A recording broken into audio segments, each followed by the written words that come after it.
Coming up on the Angus Report, shipping cattle and how proper handling and care can improve cattle health and performance. For every hour they've been on the truck, we'll give them an hour to rest. So if they've been 24-hour haul, we'll allow them to rest for a day. Should you keep or cull cows this fall?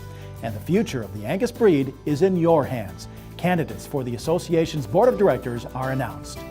And home is where the heart is.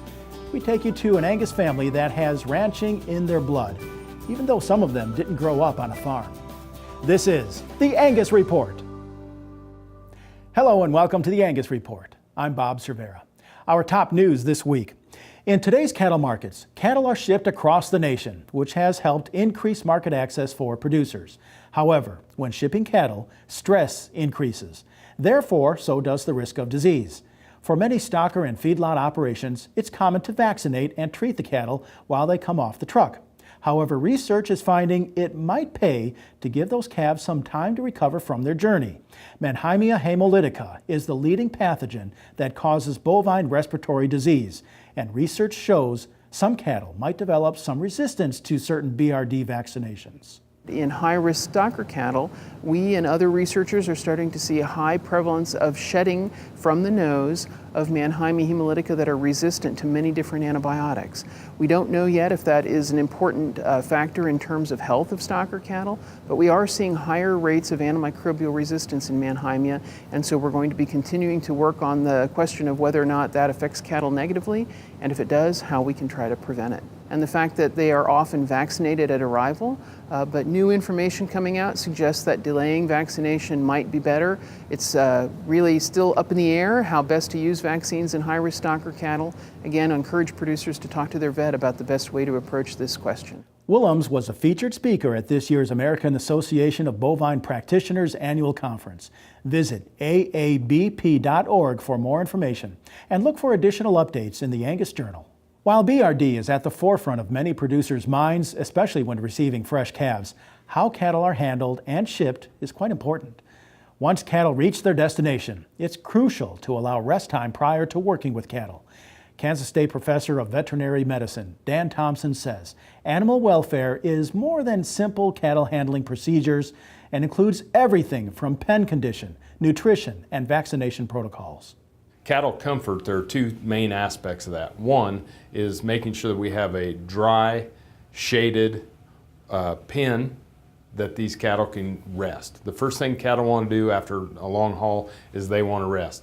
And we don't process or move those cattle until, and for every hour they've been on the truck, we'll give them an hour to rest. So if they've been 24-hour haul, we'll allow them to rest for a day. The next part of comfort is the human-animal interaction and making sure that we use low-stress cattle handling to acclimate those cattle once they arrive.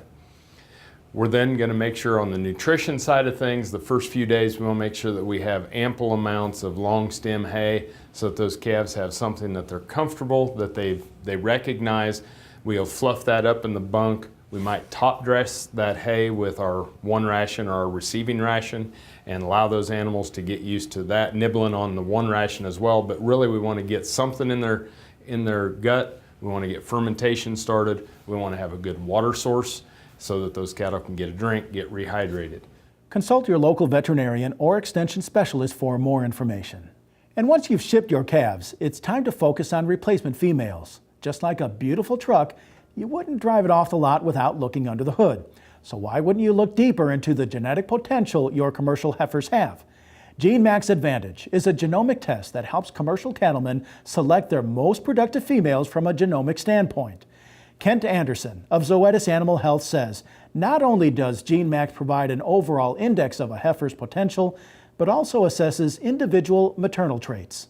Currently, GeneMax Advantage includes 3 categories of features: sire match to HD50K and I50K tested bull batteries, and then the 3 indexes: cow advantage, feeder advantage, and total advantage index. So on the cow advantage front, we will report individual genomic predictions for those traits included in the index, namely heifer pregnancy, calving ease maternal, milk, mature size, and weaning weight. And then on the feeder advantage side of the equation, in individual trait predictions for average daily gain, carcass weight, ribeye, fat, and marbling. We still would advise that the primary selection be placed on the indexes, namely the total advantage index, because that transcends all the segments of the industry, from heifer pregnancy and Cavanese maternal and all those things that make great cows, as well as those things that make high-performing Angus feeder cattle that have high CAB acceptance. But with the individual trait reporting, we'll just be able to be more refined in both our selection as well as breeding decisions. So we would probably select mostly all the same animals, but we'd be more precise about then what bulls we might breed them to. Visit angus.org for more information on GeneMax Advantage and other genomic tests that are available. Every fall, cow-calf producers must make the decision whether they should keep or cull cows. According to the Livestock Marketing Information Center, it's expected cattle prices will be lowest throughout the fourth quarter of the year. Research shows cull cow prices typically decline almost 10% between the months of September and November. That leaves producers with two options. They can either cull cows and market them in the fourth quarter, running the risk of flooded markets, or they can hold on to those cows until the first of the year when prices are expected to rise. This is an unsurprising trend in an industry where many cows calve in the spring, creating an influx of open cows making their way to town in the fourth quarter. Last year, analysts saw that cull cow prices increased $5.25 per hundredweight between November and January, $12 per hundredweight between November and February, and more than $20 per hundredweight between November and March. Factors affecting the seasonal pattern in cull cow prices include the larger supply of beef cows in the fall and the higher fed cattle prices in the winter and early spring. Additional factors include the number of dairy cows sent to harvest and imported beef from Australia and New Zealand. Now is the time to evaluate your winter feed supply to see whether holding cull cows until spring is feasible and profitable for your operation. As the U.S. beef industry continues to strive to open additional international markets, it's important to understand what the international consumer demands. Across several countries, especially Europe, consumers are asking for increased traceability on livestock and want additional information regarding vaccinations, animal health, and animal welfare. But what's also interesting is what international cattle producers are looking for. President of Angus Genetics Incorporated, Dan Mosier, traveled to this year's World Angus Forum in Scotland and says American Angus genetics are leading the way for producers across the pond. But he also says U.S. cattlemen should be ready to provide additional information to international consumers. There's also, I think, some benefit to learning, particularly from the European folks here, about the pressures they face from their consumers.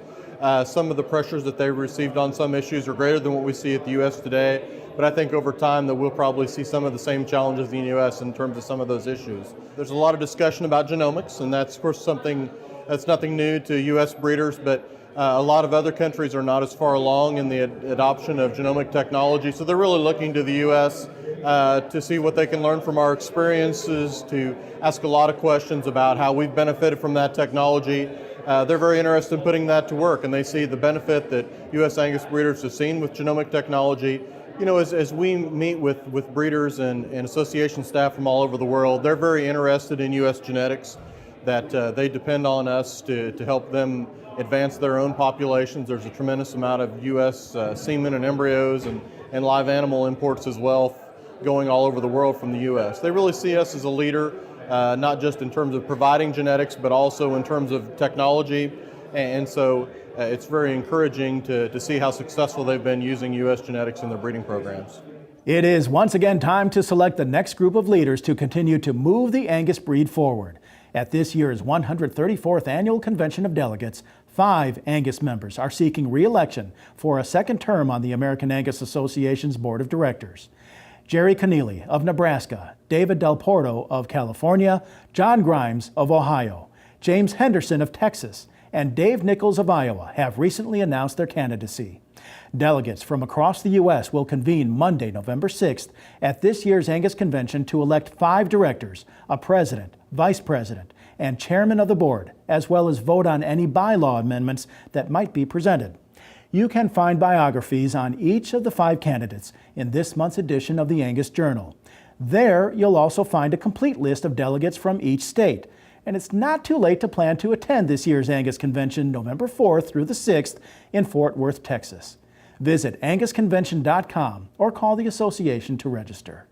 The National Western Stock Show that's held every January in the Mile High City is famous among cattlemen and women.